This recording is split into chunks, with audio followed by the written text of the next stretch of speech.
Assalamualaikum warahmatullahi wabarakatuh. Baik, kita akan membahas mengenai penyebaran fauna di Indonesia ya. Nah, kita bisa lihat dari peta ini, yaitu penyebaran fauna Indonesia yang seperti yang sudah Ambu bilang di pembahasan sebelumnya, yaitu kita dibagi menjadi 3 bagian, yaitu bagian Sunda, kemudian bagian Perahilan, dan bagian Sahul ya. Nah, untuk penyebaran fauna di Indonesia di bagian Sunda ini, nah ini disebut juga di kawasan barat. Kawasan barat ini kita bisa lihat sampai dengan garis Wallace ya, yaitu berada di daerah Borneo atau Kalimantan, kemudian Sumatera, Jawa, dan Bali. Adapun hewan-hewannya yaitu hewan-hewan yang berukuran besar ya, contohnya seperti harimau dan gajah.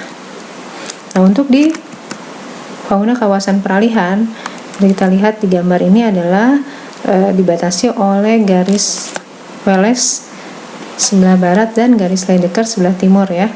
Nah, selain itu juga ada garis Weber, yaitu garis yang menjadi garis penyeimbang. Jadi maksudnya adalah di situ adanya hewan-hewan dan tumbuhan yang merupakan campuran dari bagian barat dan bagian timur gitu.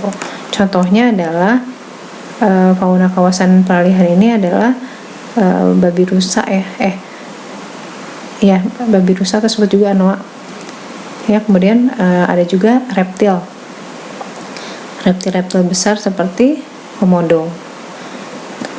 Kemudian pada fauna kawasan bagian Indonesia Timur banyak hewan-hewan berkantung seperti di daerah Australia ya. Contohnya adalah kanguru, dan ini burung yang bulunya itu berwarna terang.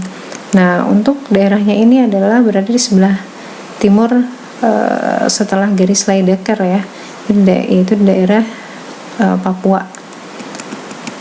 Oke, selanjutnya fungsi dan manfaat keanekaragaman hayati di Indonesia, yaitu yang pertama adalah sumber pangan.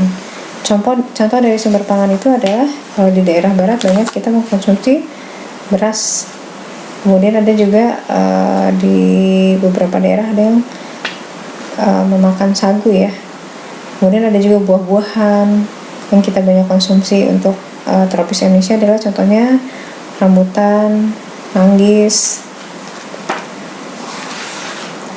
Kemudian digunakan juga sebagai obat-obatan ya, kita penghasil kina ya sebagai obat malaria salah satu contohnya. Kemudian bisa juga digunakan sebagai kosmetik.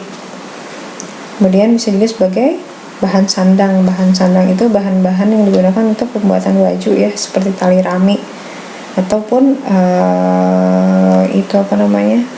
ulat sutra. Tuh, kemudian bisa juga digunakan sebagai papan, yaitu pembuat rumah ya, dari kayu biasanya. Kemudian untuk aspek budaya juga kita banyak menggunakannya. Oke. Nah, keanekaragaman hayati sebagai plasmanutrah adalah bagian tubuh tumbuhan, hewan atau mikroorganisme yang mempunyai fungsi dan kemampuan mewariskan sifat. Jadi manfaat dari plasmanutrah ini adalah untuk merakit varietas unggul dari satu spesies. Nah, menghilangnya keanekaragaman hayati ini contohnya adalah hilangnya habitat, kemudian adanya pencemaran tanah, air, udara, dan adanya perubahan iklim, kemudian eksploitasi tanaman dan hewan, adanya spesies pendatang, serta industri pertanian dan hutan. Jadi ini penyebab dari menghilangnya keanekaragaman hayati itu ya. Nah, usaha-usaha pelestarian keanekaragaman hayati bisa dengan cara konservasi secara in situ dan ex situ.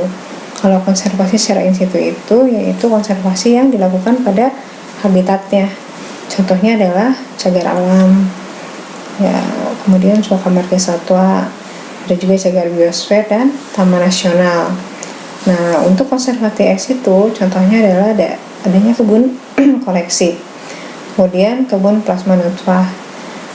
Kita juga memiliki beberapa kebun raya ya, kemudian taman safari dan kebun binatang. Nah, konservasi ex situ itu yaitu konservasi yang tidak pada tempatnya. Maksudnya tidak pada tempatnya itu contohnya kita bisa lihat di taman safari ya. Di taman safari itu ada panda, padahal panda itu tidak bisa hidup di atau hidupnya itu adalah banyak di tempat dingin ya, tapi kita melakukan konservasi di situ sehingga panda bisa hidup di taman safari ya. Jadi ada pengkondisian. Oke. Nah, berikut ini ada satwa liar yang dilindungi di Indonesia. Ada juga kalian bisa baca ya daftarnya. Kemudian ada juga tumbuhan liar yang dilindungi di Indonesia. Baik, untuk penjelasan kali ini cukup sampai dengan tumbuhan liar yang dilindungi. Nanti berikutnya kita akan masuk ke klasifikasi makhluk hidup ya. Oke, terima kasih atas perhatiannya. Wassalamualaikum warahmatullahi wabarakatuh.